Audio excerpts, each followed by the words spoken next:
I am Darcy Delaney Nelson. I am the Mass Comm program head for Rose State College and the advisor of student publications and professor. Well, I started writing for newspapers when I was 13 in high school, or middle school actually. Middle school, I started in 8th grade. And my local paper asked the student council to do some contributions for writing to the newspaper, and so I was nominated to be that person, and that's when I started. And so I would give updates on the school and what we were doing, and I was kind of hooked after that, and then went into college. I wrote for the high school paper, and then went into college, and my dad said, "What do you want to major in?" And I said, "Nah, whatever's not math." And he said, "Well, you're good at writing, why don't you do something like journalism?" And I said, "Okay."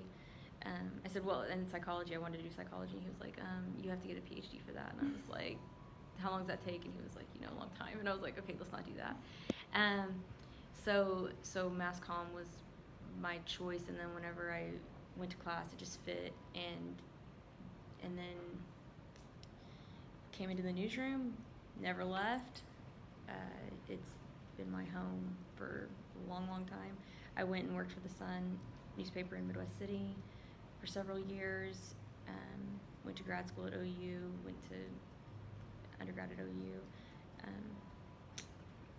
What else? I did PR for 5 years for a software company, and then started teaching about 10 years ago. I can't believe it's been 10 years. It's a long time. I love that it gives you an opportunity to explore a lot of different realms of life. You get to learn about people. I loved waitressing whenever I was in high school, in college, because I loved hearing people's stories, and so the storytelling aspect of it has always been fascinating to me. And also that if you're any kind of ADD or ADHD, whatever they're calling it now, if you're that person, it's perfect for you, because you're able to explore a lot of different professions and people, and learn a lot of different things. So pack journalism, insensitivity by reporters. I think that people can, I always say, be a human being first and then a journalist second. I think that we could do better. I haven't. I don't think that's is that a thing? Can we achieve that? I don't know. That's a struggle. It's I'm not gonna lie, it's a struggle. I'm lucky because if you're in journalism, it's very challenging because you're always working, and being in the education field, it leaves you a little bit more opportunity to not always be working. But I would be lying if I said I didn't get texts at 10:30, 11 o'clock at night from students. This is an emergency. Everything's an emergency. There's not enough time in the day.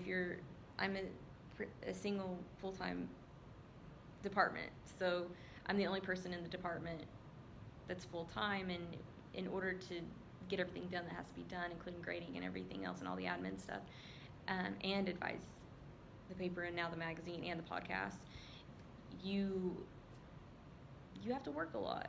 And Ruth Bader Ginsburg, she has this thing in her book that says, from the time I picked up my daughter until she went to bed, it was her time. And so I try to do that. It's family time from 4 to whenever Ellie goes to bed, and then she's, then I get back and I start working again. I never thought that I would teach.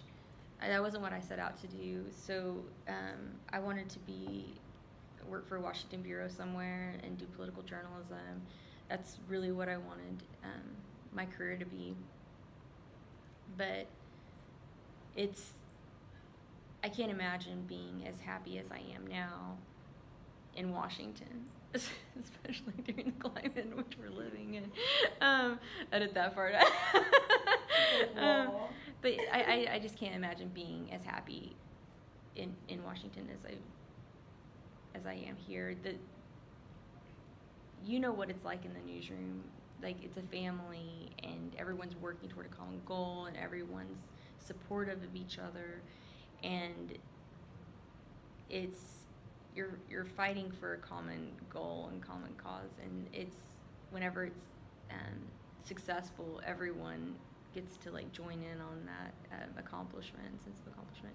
So it's I think this has far exceeded what I could have ever imagined. And I think that the challenge that I have teaching is just my main goal is to build confidence, because anybody's capable of doing it. It's just building the confidence to make them see it. And so that's primarily what I spend my time doing, is just making people feel like they're able to do it. Give me somebody to work with me. Give me someone to share the job, because it's a lot. But yeah, that's it. I love it. You just Yeah, I where you can't. fit. Yeah, I mean, the news, I think we've never been in a time in my lifetime that has been so important for journalists. And good reporting is crucial for any country, especially a democracy. And I mean, maybe not even especially democracy, because it's even sometimes more crucial in areas that. But I think if we don't keep doing what we're doing, and if we don't, write about the stories that need to be told, then what are we doing? Yeah. What direction is our country headed if we can't do that? Yeah. I think everything that I've done has led me to exactly where I was supposed to be. Oh. Because and they always say, like, about opportunity. Like, opportunities are given to us all the time. It's whether or not we say yes or no. Mm-hmm. And I think that I was pretty open to different things, and so I was able to find my path easier, because I was able to say yes to things that maybe scared me.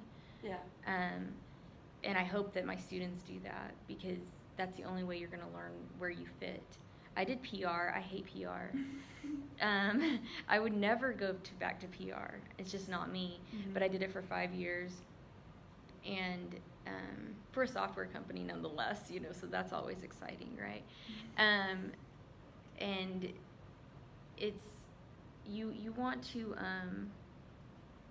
find where you fit, and you're not going to do that if you don't explore everything. Yeah. Wow, I don't know. I think part of the fun of it is like learning along the way. So I don't know that I would like go back and tell myself anything.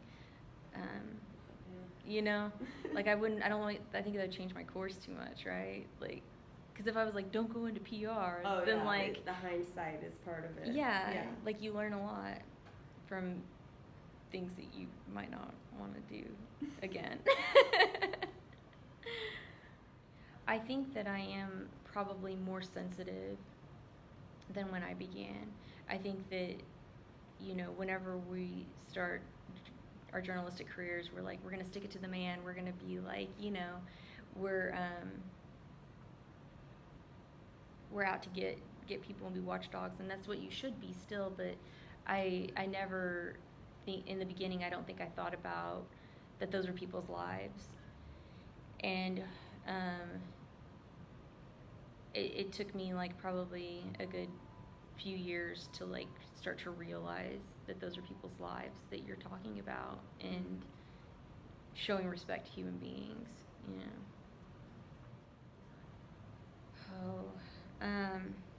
we still have inequality in pay. I think we still have pretty boys club newsrooms.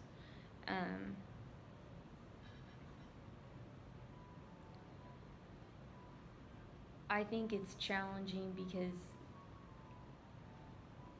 there's still a stigma of strong women against strong women.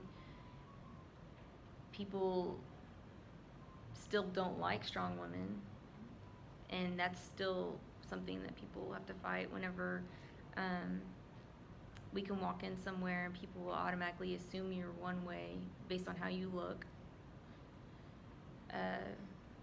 It happens to me you know, when I walk into a meeting, not here, but whenever I walk into meetings across the state, you know, people perceive me to be one way. And that's always a frustrating thing to acknowledge.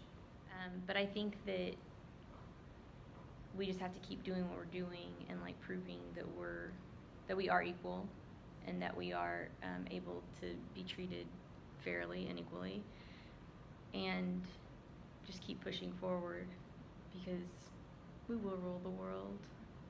I have no doubt. Right? Ellie will be the one that does it. Yeah, no, hey, she probably will be the first president. In her Dr. Seuss dress. Yes.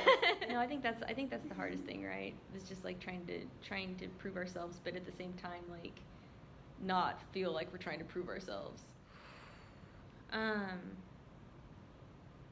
Yeah, I kind of grew up in a different time, so it was hard for me to recognize, I think. And so what I am realizing is sexism now, Mm-hmm. and sexual harassment. Probably I did not think of it all in those terms. Whew. Aren't we like right above car salesmen in the trustworthiness, right? Used car Yes, salesmen? like car salesmen, Lawyers, yeah. Yeah. Yeah, we're right sandwiched in between the two. I don't think that's a good place to be. I think there's a lot of distrust in the media. I think a lot of cable news has led to that distrust because we're just doing like commentary, and that's not what the news should be. And then there's so much divisiveness in our country right now that everyone's like, well, that's a left-wing paper, or that's a, you know, right-wing paper. And so it's until we start to like try to get back our objectivity and our we're gonna have to work really hard. It's kind of like I think some of those publications and productions have